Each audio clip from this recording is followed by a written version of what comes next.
Hi friends, welcome to our channel. இன்றைக்கி நம்ம வீடியோவில் என்ன பார்க்க போகிறோம்னு வச்சுக்கோங்க, பாவக்காய் பொரியல். ஆனால் சொல்கிறீங்க சீரியஸ்லி இது கசக்கவே கசக்காது, செம்மையாக இருக்கும். ஒரு டைம் பாவக்காய் பிடிக்காதுன்னு சொல்கிறவங்களுக்கு செஞ்சு தந்து பாருங்கள், சாப்பிட்டு சொல்லுவாங்க இனிமேல் ரெகுலராக எனக்கு பாவக்காய் தான் மை ஃபேவரேட்னு சொல்லுவாங்க.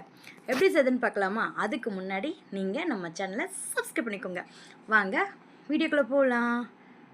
பாருங்கள், பிசைஞ்சு சாப்பிடும் போதே தெரியும் உங்களுக்கு, வாவ்ன்ற மாதிரி இருக்கும். வாங்க எல்லோரும் ஒரு ரவுண்டு வாங்கி சாப்பிடுங்க. அதுக்கு தேவையான பொருட்கள் ஃபஸ்ட்டு பார்த்துடலாம்.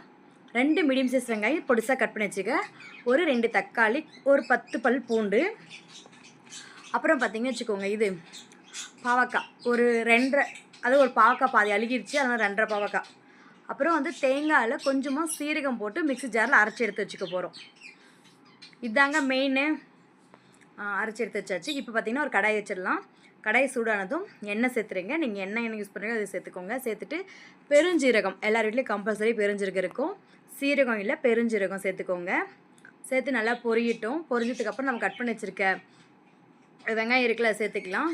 பெருஞ்சீரகம்னா ஒன்றும் இல்லைங்க, சோம்பு தான் சீரகம்னு சொல்கிறோம். பெருஞ்சீரகம்ன்ட்டு நல்லா வந்து வதங்கி வரும்போது 2-3 கொத்து கருவேப்பிலை சேர்த்துக்கோங்க. சேர்த்துட்டு நல்லா மிக்ஸ் பண்ணிக்கோங்க. கொஞ்சம் உப்பு சேர்த்துக்கோங்க, தூள் உப்பு சேர்த்துக்கோங்க.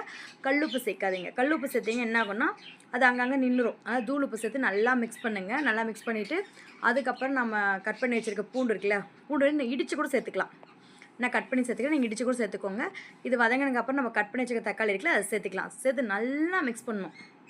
எந்த அளவுக்குன்னா நல்லா வந்து சுருளை வர்ற அளவுக்கு, அதாவது அந்த தொளி தனியாக பிரிஞ்சு வரணும். அப்படி வரும்போது வந்து பாவக்காய் சேர்த்துருங்க. பாவக்காய் சேர்த்து நல்லா எண்ணெயில் நல்லா வதக்கிட்டுங்க. அப்போ தான் அந்த கசப்பெல்லாம் போகும். அதுக்காக தான் சீரியஸ்லி சொல்கிறேன், பாவக்காய் சுத்தமாக கொஞ்சம் ஒரு துளி கூட கசப்பே இருக்காதுங்க. கண்டிப்பாக நீங்கள் வேணால் ட்ரை பண்ணி பார்த்துட்டு கமெண்ட் பண்ணுங்கள், கசப்பாக இருந்துச்சா இல்லையான்னு உங்களுக்கு சொல்லுங்கள், கேட்டுக்கலாம். அப்புறம் நல்லா வதக்கலாம். வதக்கிட்டு இதுக்கு வந்து நான் எந்த மசாலாவும் சேர்க்கலைங்க. வீட்டில் இருக்க வீட்டு குழம்பு மிளகாய் தூள், மஞ்சள் தூள், அவ்வளோதான். வேறு எந்த மசாலாவும் நான் சேர்க்கல. நல்லா மிக்ஸ் பண்ணி விடுறேன். மிக்ஸ் பண்ணிவிட்டு தண்ணி மட்டும் நான் இது வந்து பாவக்காய் வேகணும்ல, அதுக்காக தண்ணி மட்டும் கொஞ்சமாக சேர்க்குறேன். தண்ணி சேர்த்து என்ன பண்ணால் அது தண்ணி வந்து சுண்டி வரும்னு சொல்லுவாங்க, அந்த அளவுக்கு. பாருங்கள், இது மாதிரி வந்ததும் தண்ணி சேர்த்துக்கணும். தண்ணி வந்து கொஞ்சம் எக்ஸ்ட்ரா சேர்த்துக்கோங்க. பாவக்காய் வெந்து வர்ற அளவுக்கு சேர்த்துக்கோங்க. சேர்த்துட்டு மூடி போடாதீங்க பாவக்காய்க்கு, அப்படியே வந்து நல்லா வெந்து வரட்டு விட்டுருங்க. ஒரு 5 மினிட்ஸ் கழித்து பார்க்குறோம், இந்த அளவுக்கு வந்திருக்கு. உங்களுக்கு பார்த்தாலே தெரியும். இப்போ நீங்கள் உப்பு காரம் வேணால் செக் பண்ணி பார்த்துக்கலாம். கம்மியாக இருந்தால் சேர்த்துக்கோங்க, எக்ஸ்ட்ராலாம் இருக்காது. கம்மியாக இருந்தால் சேர்த்துக்கோங்க. சேர்த்துட்டு இன்னும் நல்லா அது சுண்டி வர அளவுக்கு வச்சுட்டு நம்ம அரைச்சி தேங்காய் பேஸ்ட் இருக்குல்ல, சீரகமும் தேங்காயும் அதை சேர்த்து நல்லா மிக்ஸ் பண்ணி ஒரு 2 நிமிஷம் போல் நல்லா கிண்டி விட்டிங்கன்னா நல்லா வந்து கிட்ட வந்துடும். அந்த தண்ணிலாம் சுண்டி வந்துடும்.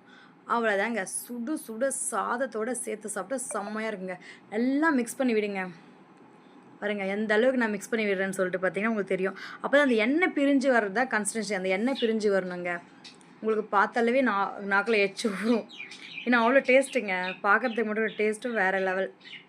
பார்த்திங்கன்னா கொஞ்சம் தண்ணியாக இருக்கல, கொஞ்சம் நான் வந்து பொரியல் மாதிரி சொல்லி கொஞ்சம் நீங்கள் வந்து இதே பண்ணால் அப்படி ஸ்டாப் பண்ணிக்கலாம். அவள் தான் சுடு சுடு சாதம். இதுவும் பச்சரிசி சாதம் இன்னும் சூப்பராக இருக்கும்.